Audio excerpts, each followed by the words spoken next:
Hi, I'm Dr. Rozman Mohd Idrus. I'm a consultant orthopedic sports and trauma surgeon in KPJ Damansara. By June this year, I would have been here for 21 years. I grew old in this place.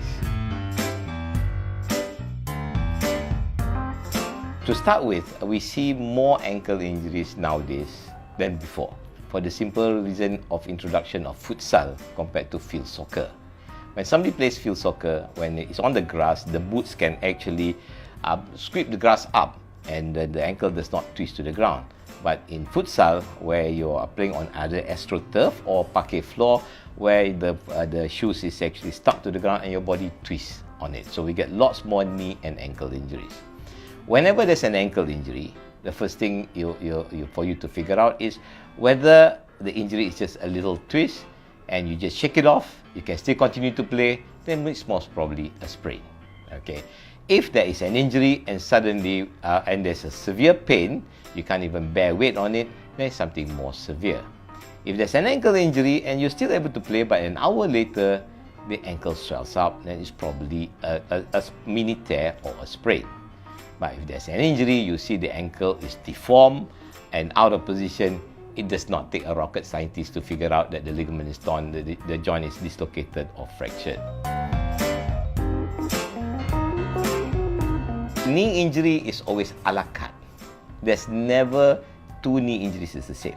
In fact, you take big players like Radamel Falcao, Michael Owen, Luis Garcia, Victor Valdez, Zlatan Ibrahimovic, even Lucas Livia from Liverpool. Some will come back to about 95%. The 5% is fear, never 100. Some of them actually, out. Victor Valdez out, Michael Owen out. That's because the injury is never one single injury. But the outcome depends on associated injuries.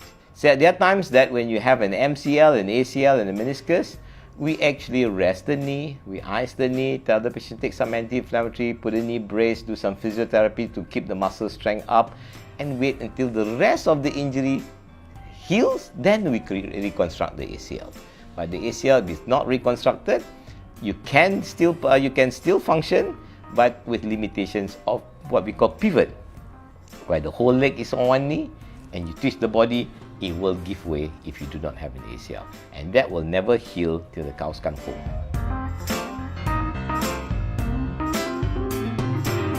See, when you have an injury, there's bleeding, you want to stop the bleeding with cold ice.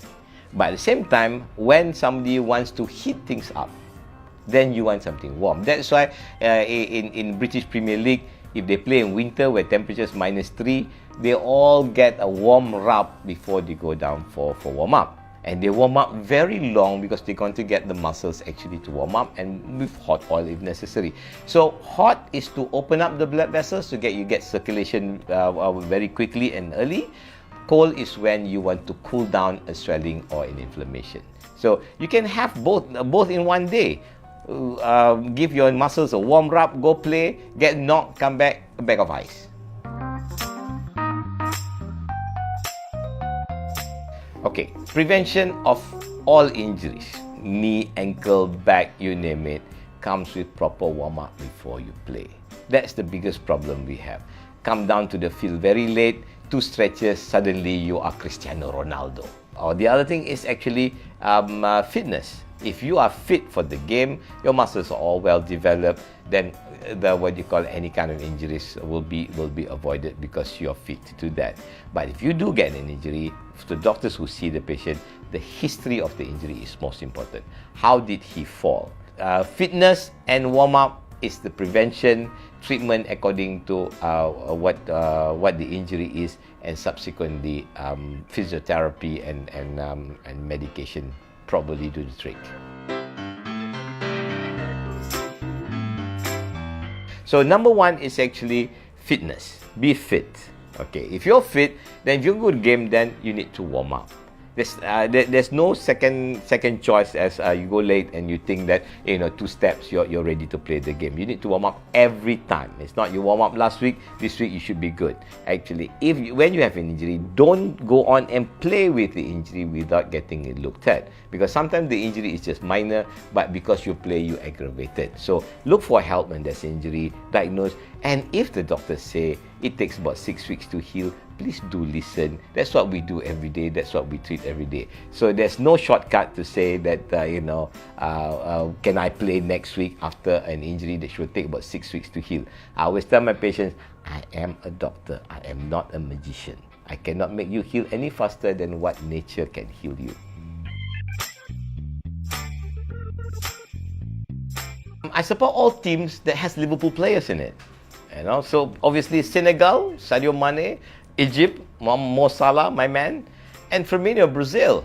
So any team that's got Liverpool players, I'm for it. But the real team, Brazil is number one. Still my love for Brazil. But I must say, I'll never walk alone.